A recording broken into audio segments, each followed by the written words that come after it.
તો મિત્રો તમારી સમક્ષ પ્રસ્તુત છે 2025 સાયન્સના પેપરના સોલ્યુશનનું MCQ, બરાબર ને?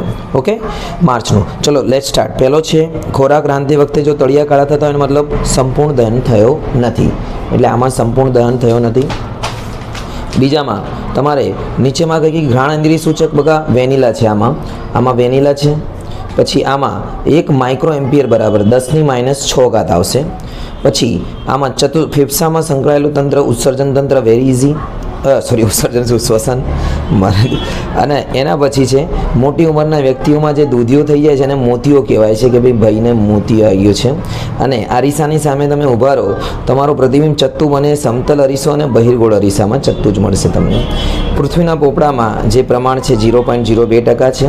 અને વોલ્ટ જે વિદ્યુત સ્થિતિમાનનો તફાવત એકમ છે વોલ્ટ, એ એલેક્ઝેન્ડ્રા વોલ્ટાની યાદમાં રાખવામાં આવ્યું છે. ઓકે, બધા વૈજ્ઞાનિકના નામ જ છે આ. એના પછી આપણો જે આગળનો પ્રશ્ન છે, અજારક શ્વસનના આપણા બોડીમાં લેક્ટિક એસિડ બને છે એટલે બોડી ફૂલી જાય છે. 5-10 ડમ્મસ કરો ને એટલે બોડી ફૂલી જાય તમારી. કયું પ્રાણી બદલી શકે છે? સ્નેલ. ઓકે, આટલું યાદ રાખજો. અને લેન્સનું સૂત્ર છે આમાં પ્લસ વાળું 1/v + 1/u વાળું, બરાબર ને? આ પ્લસ આવશે. અને સિન્નાબાર એટલે HGS, મર્ક્યુરી સલ્ફાઇડ. પછી સોલ્ડર એ શીશુ અને ટીનની મિશ્ર ધાતુ છે, સાચું છે. જે બાળકો વાયર અંશુ તો છોકરી બને, ના ભાઈ છોકરો બને.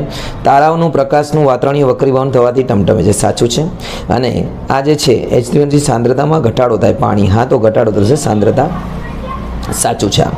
ઓકે, અને આગળ વાત કરીએ તો માનવ શરીરમાં કયો અંતઃસ્રાવ માટે આયોડિન જરૂરી છે? તો આના માટે જરૂરી છે થાઇરોક્સિન. કયો છે ભાઈ? થાઇરોક્સિન લખી દઉં છું, તમે યાદ રાખજો, મારાથી દૂરથી લખવું છે. એ અને 10માં તો 60% મળી આવે તો કયું લક્ષણ પહેલાં આવ્યું હશે? ભાઈ બી આવ્યો છે, કેમ કે 60% વાળા વધારે છે. અને પ્રિઝમ વડે સૌથી કયા રંગનું સૌથી ઓછો વળે છે? તો સૌથી ઓછો રંગ વળશે લાલ, કારણ કે એનો વેગ વધારે હોય છે. વ્યાખ્યા આપો. એકમ સમયમાં વાહક તારમાંથી વહેતા વિદ્યુત ભારને, બરાબર ને? વિદ્યુત ભારના ચોખ્ખા જથ્થાને વિદ્યુત પ્રવાહ કહે છે.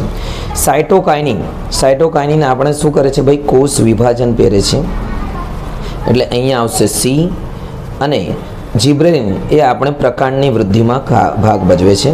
જે લોકોએ મારો ગઈકાલનો લાઈવ વિડીયો જોયો હશે ને એમને આ બધા MCQ આવ્યા હશે. ગઈકાલનો વિડીયો હજી બી છે, જોઈ લેજો તમે. બહુ મેં IMP ચલાવી બધું પૂછાયું છે, એ છે જ અંદર, બરાબર ને?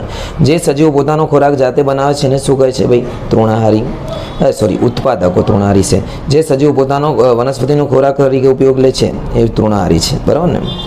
આગળ વાત કરીએ તો બસ આટલું જ છે. હવે જો બહુ બધા પ્રશ્નો એવા છે કે જે મેં કાલે કીધા હતા IMP